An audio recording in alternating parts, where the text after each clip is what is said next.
That was good. All right, what are we got a talking nice about? improv. Abiola Abrams with Malik Yoba. It's a great day in Brooklyn. It is. Fort Greene. Yeah, We're man. talking about art and artists. What does it mean to you to be a part of this explosion of artistry? You know, man, it's a good time. It's a good time to see all these beautiful people gather to be a part of history, and not just to have a historical moment, but to be part of the documentation of the moment. Because the beautiful thing about film, photograph, is that it can live on. And I like to think that everybody here is living out their purpose. Yes, I would I'm like sure to there's think so a fair percentage of fronters in the crowd, but hey, they look good doing it, you know what I mean? Well, I don't know about that, but I do know that there's like a magical energy. So for you, are you a Brooklyn native? No, I'm a New York native. I'm from the Bronx, born in the Bronx, Okay. raised in Harlem. Okay. This is my second tour of duty in Brooklyn. Okay. I was here 22 years ago as an 18-year-old living in Park Slope. Moved back to Brooklyn 2 years ago because I have family here, but also because of what I saw culturally and what was happening culinarily speaking. Because there was a time when you couldn't get good food in Brooklyn. You have to go to Manhattan. So it's good to know that you can actually eat well in Brooklyn. You can live relatively well.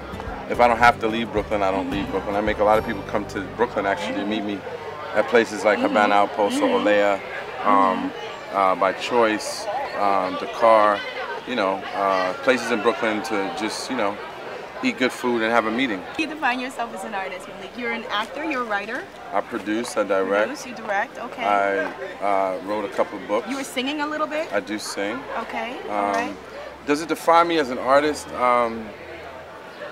Or I think just growing up in New York City has defined me largely. Like even just what we were just spitting a little bit. Yeah. I actually have a show called Harlem to Hollywood, which is a musical autobiography of my life, and I do a number of characters, like 23 different characters I do, and sort of tell the story of growing up in the city and through these people. And the thing, you know, the fact that we can actually do dialects or accents.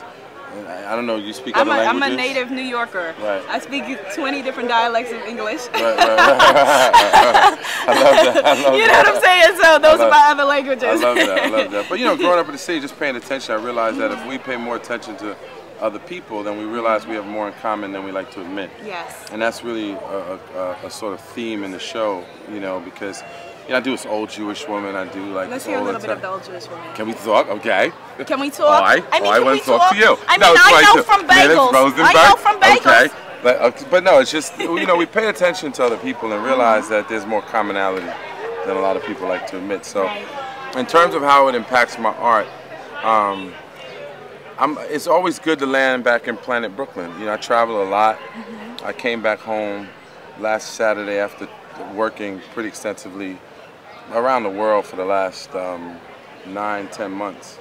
And when I landed at LaGuardia last week, it was a refreshing feeling to know that I could be here for a while. But then I got a call Friday saying I had to go to LA on Tuesday, so that doesn't really, that kind of like messed me. But honestly, how it impacted me, to be honest with you, when I got that call Friday, although it's for a new television series, and to meet with the producers about it, they say, you know, I want you to come out here and meet with this other actor to see your chemistry. And as an actor, you know, you fight with this. I don't mind auditioning for certain things, but it's an interesting thing when people call and say, well, we love your work, we think you're perfect, but we still want to see you in the room with this other person, which is fine. But I was a little disturbed that I had to leave Brooklyn. Even though, you know, money in television can be great. My family's here. And I didn't just jump up. West Coast? It shoots in LA. I live in LA as well, though. So it's a good balance actually for me, living in Los Angeles and living in New York. I'd rather live in Brooklyn. But it really kind of disturbed me to think, damn, I don't really get a chance to hang with my people. I'm sweaty because I was playing tennis right here in the park. You know, so I do have to. I will go, but it impacts me in that way too. Like the idea that I can't always just kind of hang and relax around my folk the way I want to. You know what I mean? So it's all good though. I'm not complaining.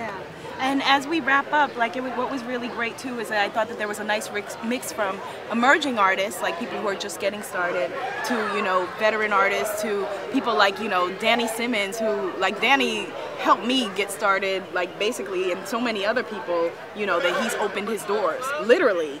You know, so what does that mean for you? Like, just that being means around what you're supposed to do. I mean, you have to help other folk, and a lot of times people think that, well, I have to go get mine before I can help somebody. But they don't realize that what they have, even in their maybe limited vision of what they actually have, is oftentimes much more than what somebody else has.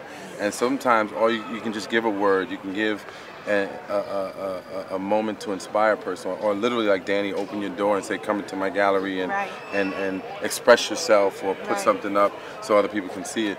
And I think that's what's really a beautiful moment in Brooklyn a couple days ago.